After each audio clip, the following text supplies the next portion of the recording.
For centuries, we've looked at chess as the ultimate test of human intellect. But honestly, it's so much more than just a game. It's like a gym for your brain, a mirror to our culture. And yeah, it was the very first battleground where we humans went head-to-head with artificial intelligence. So today, let's explore why this ancient game isn't just surviving, it's thriving. So what you're looking at here is called the Shannon number. It's a 1 with 120 zeros after it. I mean, just try to wrap your head around that. That number is the best guess for how many unique games of chess are even possible. It's a number so big, it's more than the number of atoms in the entire observable universe. All that complexity, packed into just 64 squares. It's no wonder this game has had us hooked for centuries, right? An infinite game. Yeah, that really sums it up. We're not just talking about a simple game of strategy here. This is like an intellectual Mount Everest. It's been the ultimate proving ground for the greatest human minds, and, as we're going to see, for our most powerful artificial ones, too. It really is a whole universe of possibilities on that board. So what is chess, really? Well, at its core, it's this amazing universal language of intellectual combat. You can find people playing it in parks and living rooms all the way from Amsterdam to Zhengzhou. And here's the cool part. Engaging in that battle, well, it does something pretty remarkable to our brains. The human element.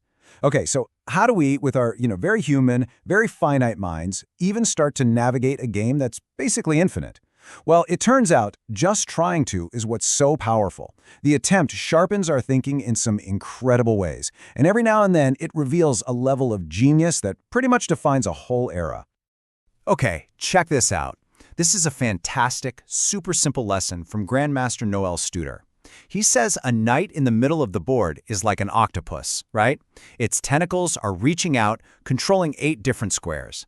But what about a knight stuck in the corner? Well, it's just sad. It only controls 2 squares.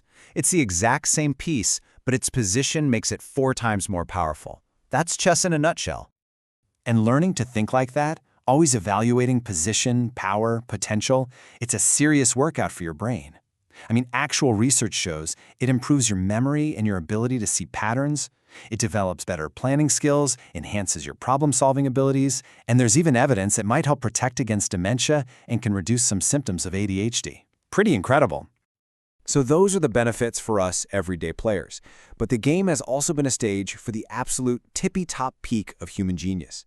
And for an entire generation, that genius had one name: the brilliant and, let's be honest, deeply enigmatic Bobby Fischer. This quote from Grandmaster Peter Biasasis after playing Fischer just says it all. He said, "It was like I was being gradually outplayed from the start. He wasn't taking any time to think. I was getting beaten, and it wasn't clear to me why." Can you imagine that? It wasn't just about being outcalculated. It was about being dismantled by an intuition so deep, so profound, that even other world-class players couldn't understand what was happening. That was the human mind at its absolute peak in this game. But that human apex, well, it was about to face a completely new kind of challenge. This brings us to the next chapter in the story of chess, the epic showdown between humanity's best and the machines that were built for the sole purpose of dethroning them. And this battle really played out in 2 defining acts. Act 1, 1997. That's when IBM's Deep Blue beat the world champion, the legendary Garry Kasparov. Then you fast forward 2 decades to Act 2, a totally different kind of victory, when DeepMind's AlphaZero crushed Stockfish, which at the time was the strongest chess engine on the planet. So Act 1, Deep Blue's victory was a huge deal, a real watershed moment, but it was a victory of brute force. This machine could just churn through millions of positions every single second. It was this massive symbolic win for raw computational power over human intuition. But here's the key. It wasn't thinking like a person. It was just calculating. Massively, overwhelmingly calculating. And this is where the story gets really, really interesting. On the right, you've got the old champ, Stockfish. It's a monster of calculation, right? It crunches 70 million moves a second, using rules that humans programmed into it. Now look at the left. That's AlphaZero. It only looks at 80,000 positions a second, a tiny fraction. So what's the secret? The big difference is that AlphaZero wasn't programmed with human strategies. It taught itself how to play chess from scratch in just 4 hours. And that's why we call this Act 2 a revolution. AlphaZero didn't just win. It wasn't just stronger. It was fundamentally different. It played with a style that the best players in the world called alien and creative. It would make these wild, bizarre sacrifices that made no sense to a human until 20 moves later when it led to a brilliant win. It didn't just beat the best engine, it basically showed all of humanity a new way to play this ancient game. Okay, so let's zoom out for a minute. Beyond the world champions and the supercomputers, chess has worked its way deep into the fabric of our culture. It's become this powerful metaphor, a kind of art form, and of course, a global pastime. I mean, the game has always been a mirror to its time. Look at this beautiful piece from the 12th century. It's all about a world of kings and knights. But the core ideas, they're totally timeless. Think about modern movies and shows. From that famous immortal game reference in Blade Runner to the way The Wire uses the game to explain power structures on the street, chess is still our go-to symbol for strategy, power, and intelligence. And maybe its most powerful role as a metaphor came during the Cold War. There was this huge hit musical in the 80s called simply Chess.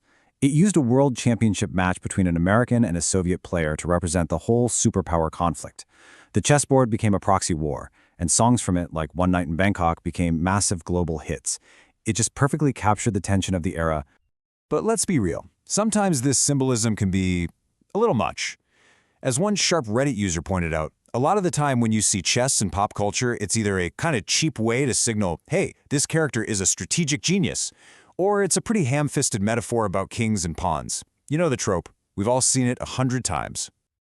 But here's the thing. Beyond all the Hollywood tropes, the game itself is absolutely exploding.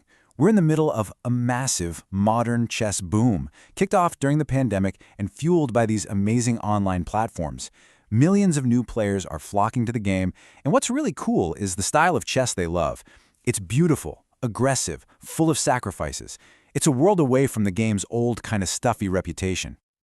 So when you pull it all together, it's pretty clear that chess isn't just one thing, is it? It's a strategic battleground, this infinite game of wits. It's a gym for the mind, a tool we can use to make ourselves sharper. And it's become the ultimate benchmark, the ultimate test for artificial intelligence. A game, a tool, a benchmark. And all of this leaves us with one last really big question. For centuries, we saw chess as the ultimate measure of human intellect. But now that machines have essentially mastered this infinite game, what does that teach us about ourselves? What will it teach us about the limits and maybe, just maybe, the true, untapped potential of our own intelligence?